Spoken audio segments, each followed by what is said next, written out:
Hello, and welcome to Goodwill Columbus Workforce Development's live interactive session on the fundamentals of communication. My name is Carly Baird, and I am a career facilitator with Goodwill Columbus Workforce Development. If you didn't know, Workforce Development with Goodwill Columbus is here for you to support you on your work journey, wherever you are in your career development, whether you are just starting out and looking for a job, whether you've become unemployed and are looking for a job, or whether you are considering changing careers. Now is a great time to reach out to Goodwill Columbus Workforce Development and allow us to support you in that journey. We have career consultants who are here to assist you. For more information, please contact us. You can find our contact information in the info section or send us a message. So again, my name is Carly Baird. I'm a career facilitator with Goodwill Columbus. So happy you're here to join us.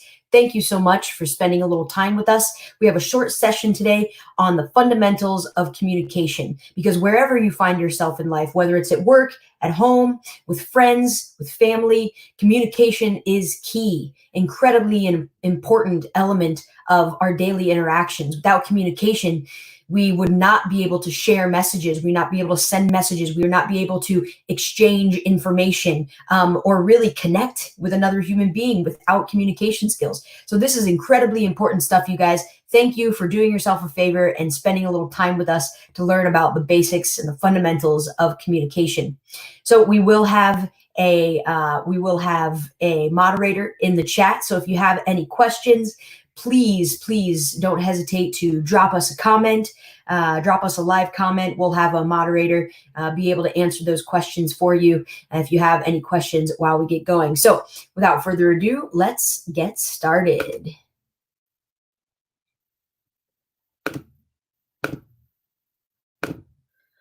All right. So here we go. Like I said, basics of communication. We're so happy you've joined us today. So I want you guys to think about your own communication skills. What does communication skills, what does that mean to you? Think about that. And how many ways are there to communicate? Have you thought about that before? And do you believe you're a good communicator? This is a great opportunity, you guys, to do a little self-evaluation. How are you at communicating? How would you rate your communication skills? Not only that, ask the people around you. Ask the people around you to rate your communication skills, and you'll be able to learn a few more elements, some subtopics of communication by the end of this session that you could ask yourself, reflect on your own communication skills, and ask those closest to you. I highly recommend getting feedback from those that are closest to you about your communication skills, because that can be valuable information. Without having a mirror, without receiving feedback about how we're showing up and how we're communicating, how can we make sure that we're most effective? So what is communication? What are communication skills? Communication is simply the act of transferring information from one place, person, or group to another.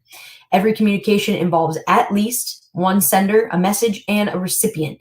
And this may sound simple, but communication is actually a very complex subject. We have a lot going on when we're communicating, not only what we say, but also how we act, what our face does, what type of body language we're giving. Communication is incredibly complex. So we're going to break it down and simplify it a little bit today. Communication skills are abilities you use when giving and receiving different kinds of information. Communication skills involve listening, speaking, observing, and empathizing. That's something that we forget about. Empathizing is a very important aspect of communication. So let's talk a little bit about the forms of communication. There is spoken or verbal communication, which is face-to-face, via the telephone, radio, or television, and other media. And then there's also nonverbal communication, body language, gestures, how we dress or act, and even our scent, if you believe it or not. There's a lot of things that we're communicating that we don't really realize that we're communicating. So it's a good thing to keep in mind and have a little self-reflection on the matter and look at our own communication and is my face saying the same thing that my words are saying? Because if I go up to someone and say, I'm having a great day, I'm very happy, thank you, does my face say what my words are saying? Probably not.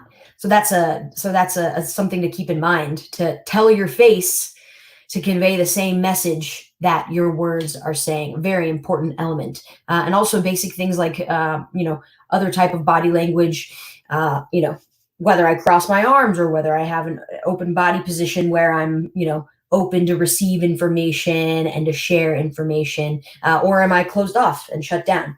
So something, or conveying to someone else that I'm shut down. The thing about this, you guys, is that so much of our intention is not articulated, that I might not be intending to be shut down. My intention is to be comfortable, right? I might cross my arms because it's comfortable. But the thing is that my intention is not communicated unless I make it communicated, and someone else can pick up and assume, fill in the blanks, that my crossed arms means something else. So keep that in mind, you guys, that you might not be intending a certain type of communication, but it all depends on how it's received, because there's a second party here, and you really need to make sure that what's being received is your intention to be communicated. Here's some more forms of communication. We have written communication, which includes letters, emails, books, magazines, the internet, or other media. We also have visualizations, graphs, charts, maps, logos, and other visualizations can communicate messages. Something that we might not have thought about, that we communicate through images, for instance, especially in a social media world with Instagram and Facebook. We have a lot of images that are being communicated, and that's how we're receiving a lot of information. There is one communication skill that is often overlooked but is incredibly crucial. Anybody have a guess? If you have a guess what that communication skill is that we've not discussed yet, go ahead and drop that in the chat. I'll give you a couple seconds to see if you can come up with that one communication skill we haven't talked about yet that is often overlooked but very crucial. What communication skill is that? Anybody? And if you said listening, you are correct. Listening is often overlooked, but incredibly important. Listening allows you to avoid biases and avoid drawing false conclusions. Allows you to build rapport. It allows you to make connections, build trust, and learn. From the example that I just shared about crossing your arms.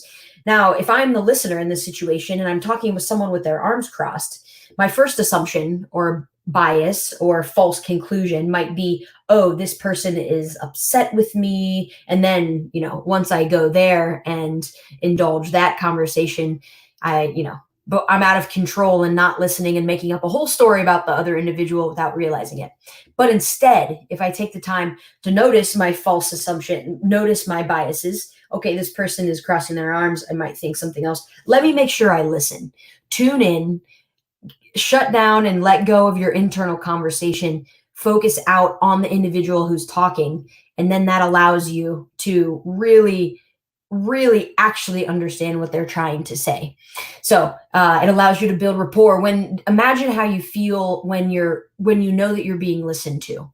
Think about that. Think about a time when you really felt listened to, you really felt heard, because the individual is maybe repeating back what they're hearing, or they're engaged and adding value and adding on top of what you're saying. They're really it's a collaborative conversation, and someone's like, yeah, I understand what you mean. You're saying this. I totally know what you mean.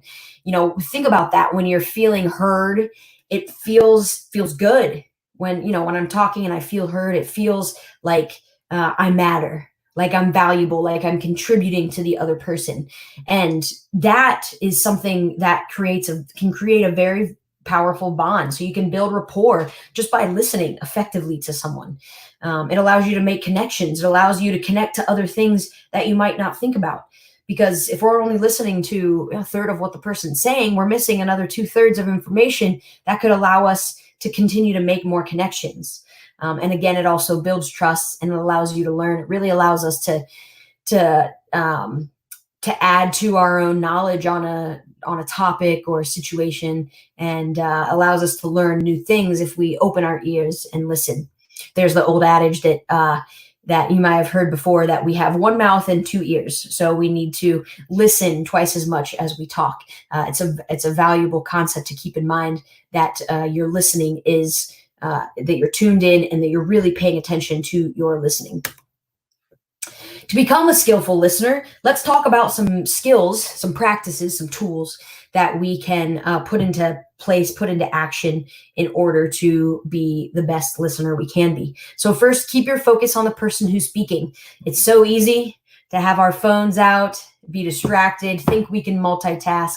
But whether you can multitask or not, think about the impact that makes on another individual when you are not giving your full focus to that speaker.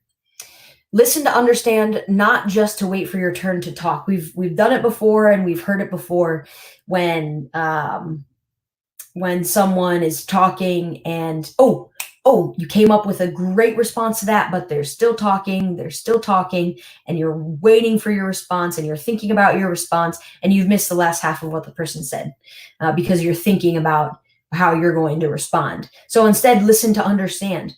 Really be curious. I think a great, way, kind of like an approach to come from when you are listening is to be curious, is to seek to understand, right? Seek first to understand and then to be understood. So really paying attention to what the person's saying, word for word, pay attention not only to their words, but also the emotion behind their words or their body language, the information, the other information that you can pay attention to. Consider that there is something you can learn from anyone, really, because there is. If we're looking for something to learn, we can learn it. Might not know what that is yet, but that's the whole point of learning, is that you don't know what it is yet. And if you don't understand something, please ask questions. This is a way to be engaged and, a collaborator in a conversation. If you don't have a full understanding, then ask questions of the speaker.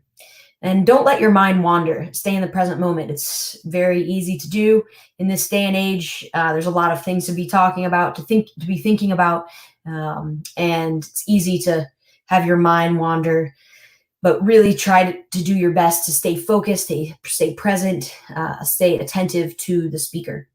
And don't interrupt or assume that you know what the person is going to say. Assumptions, we know what we say about assumptions. I don't need to finish that thought. But really keep that in mind, you guys, that, that there's a lot for us to learn from anyone. And if we're coming into a conversation thinking we already have all the answers, then we're not going to be open to learning something new. And let alone, we're not going to create that bond and that connection and that trust and that rapport with the other individual as we might want.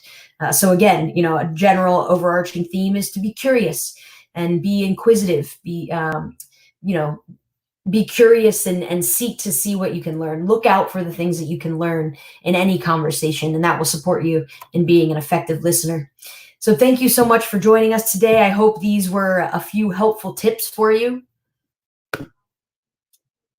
I hope that was I hope those were a few helpful tips for you. Again, my name is Carly Baird. I'm a career facilitator with Goodwill Columbus Workforce Development. We're so happy you spent a little bit of time with us today. Thank you so much for joining us. Please drop us a line, drop us a comment. If you have any questions, reach out to us. If you would like more information about Goodwill Columbus Workforce Development, and we hope you learned something new about the importance of the fundamentals of communication today. Thank you and have a good day.